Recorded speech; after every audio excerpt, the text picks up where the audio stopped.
Intéressons-nous à présent à une notion fondamentale, celle du mode de vie. Votre mode de vie. Vous l'aurez compris, je ne vais pas vous donner des conseils d'ordre financier, ni vous dire comment vous habiller ou encore moins vous refiler mes meilleures recettes. Ce genre de renseignements, vous devez les trouver vous-même. Je vais plutôt vous indiquer la voie pour mieux vivre avec la maladie de Crohn, mais je suis sûr que vous l'aviez déjà deviné. Ce DVD porte en grande partie sur le mode de vie. Vous y trouverez des renseignements sur le stress et la manière de le gérer, le tabagisme et pourquoi il ne faut pas commencer à fumer ou pourquoi il faut arrêter de fumer, la nutrition et la manière de l'optimiser et même la sexualité et la manière dont la maladie de Crohn peut l'affecter. De quoi vais-je bien pouvoir vous parler alors? C'est une excellente question.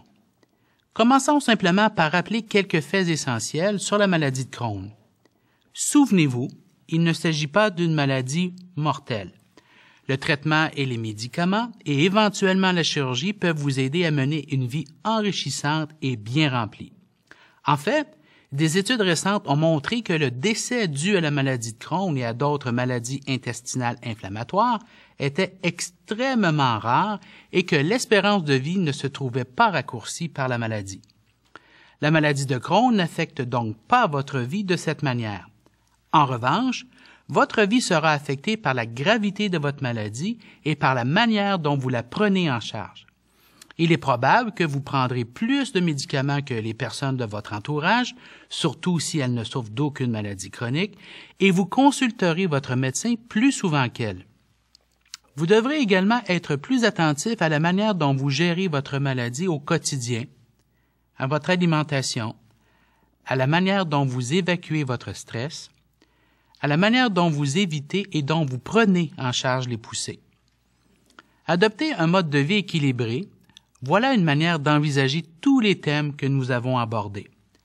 Chacun peut en tirer des bienfaits, à la différence près que votre façon d'envisager cet équilibre n'est pas celle des personnes qui ne sont pas atteintes de la maladie de Crohn.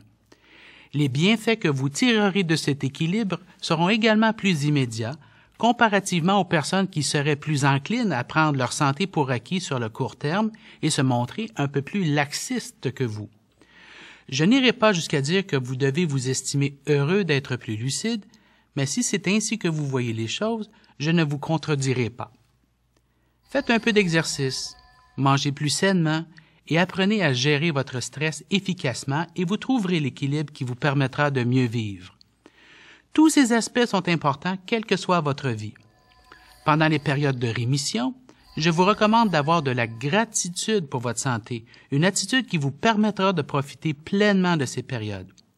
Tâchez de prendre du plaisir, voyez le bon côté des choses et vivez pleinement chaque jour.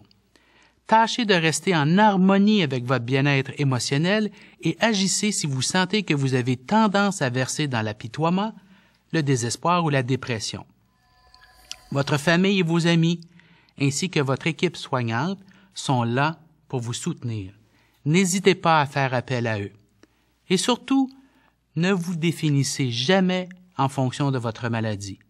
La maladie de Crohn fait partie de votre vie, mais elle ne définit pas qui vous êtes.